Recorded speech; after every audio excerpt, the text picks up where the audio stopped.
भ्रष्टाचार जिसकी सहज और स्वाभाविक प्रवृत्ति है, उस कांग्रेस पार्टी के अध्यक्ष पद से अब वो जमीन खिसकती नजर आ रही है। कांग्रेस अध्यक्ष श्री मल्लिकार्जुन खड़गे जी ने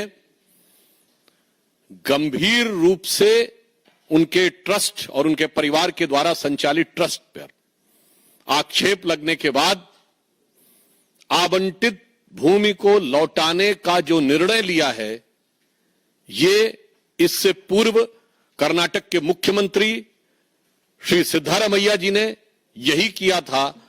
यह स्पष्ट रूप से यह प्रमाणित करता है और यह एक प्रकार से स्वीकारोक्ति है कि सत्ता का दुरुपयोग करके भूमि को हड़पने का कार्य कर्नाटक में कांग्रेस में सर्वोच्च स्तर पर हो रहा था।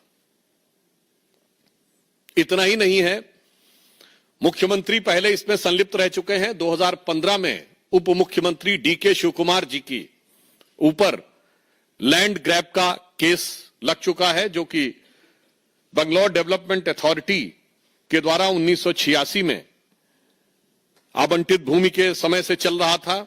उसके आधार पर था मूडा स्कैम, जो मैसूर अर्बन डेवलपमेंट अथॉरिटी का स्कैम, जिसमें चीफ मिनिस्टर साहब उनके इन्वॉल्व थे। फिर Karnataka industrial ADB land grab, जिसमें कि खड़गे जी की फैमिली के लोग इन्वॉल्व थे। और इतना ही नहीं है, इससे पूर्व कांग्रेस के मुख्यमंत्री रहे कमलनाथ जी का नाम आ चुका है।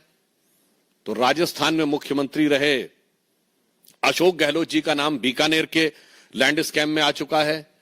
तो भूपेश बघेल जी के पास आ चुका है। अर्थात मुख्यमंत्री हो, उप मुख्यमंत्री हो अथवा राष्ट्रीय अध्यक्ष हो। और फिर इतना ही नहीं, आप सबको याद होगा वो नेशनल हेराल्ड केस, जिसमें सोनिया गांधी जी और राहुल गांधी जी के ऊपर आक्षेप है। और यह भी याद करिएगा कि वो केस हमारे जमाने में नहीं शुरू हुआ, अक्टूबर 2013 में दिल्ली हाई कोर्ट के निर्देश पर वो केस दर्ज किया गया था। इससे बहुत साफ हो जाता है कि कांग्रेस में सारा शीर्ष नेतृत्व, किसी भी राज्य का मुख्यमंत्री हो, कोई भी उप मुख्यमंत्री हो, उनके पूर्व राष्ट्रीय अध्यक्ष हो, वर्तमान राष्ट्रीय अध्यक्ष हो, और चिरयुवा नेता हो या बुजुर्ग नेता हो, सब एक दृष्टि में समान है कि गरीब की भूमि कैसे हड़पनी है। सब भ्रष्टाचार में, भूमि हड़पने के आंदोलन में बहुत समान रूप से संलिप्त हैं। कभी कभी मुझे लगता है कि एक वो कांग्रेस पार्टी थी जो महात्मा गांधी के आदर्शों से प्रेरित थी और आचार्य विनोबा भावे जी ने भूदान आंदोलन चलाया था।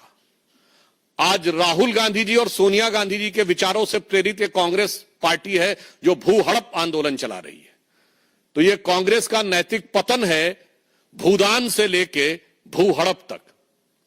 और इतना ही नहीं, आपको ध्यान हो, सर्वोच्च स्तर तक, मतलब आज वहां चीफ मिनिस्टर और राष्ट्रीय अध्यक्ष अगर इन्वॉल्व है, आप कल्पना करिए कि किसी दूसरी पार्टी के या हमारी पार्टी के किसी इस स्तर के नेता पे आरोप लग गया होता तो उसके बाद किस ढंग का वितंडावाद मचाया गया होता। और आज जिस प्रकार की चुप्पी कांग्रेस पार्टी ने और इंडी गठबंधन के सारे दलों ने साध रखी है, उसके ऊपर हमारा उनसे सीधा सवाल है। और यह साफ दर्शाता है कि जनता की गाढ़ी कमाई से बनी हुई सरकारी संपत्तियों को हड़पने में ये सब एक दूसरे से मिले हुए हैं और सब एक दूसरे को मौन समर्थन दे रहे हैं। नेशनल हेराल्ड केस में आप सबको याद होगा, कभी आपने सुना है कि कोई ऐसी कंपनी जिसमें सैकड़ों करोड़ की, मतलब 2000 से लेकर 3000 करोड़ तक की संपत्ति हो और वो 90 करोड़ की देनदारी में बिक जाए?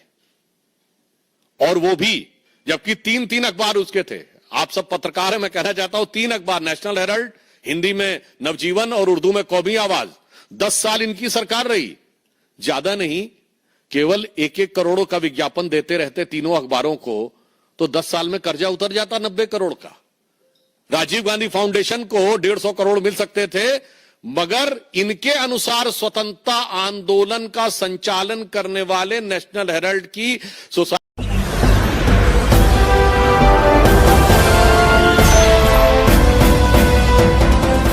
आप देख रहे हैं लाइव न्यूज 90 99 राष्ट्र सबसे पहले।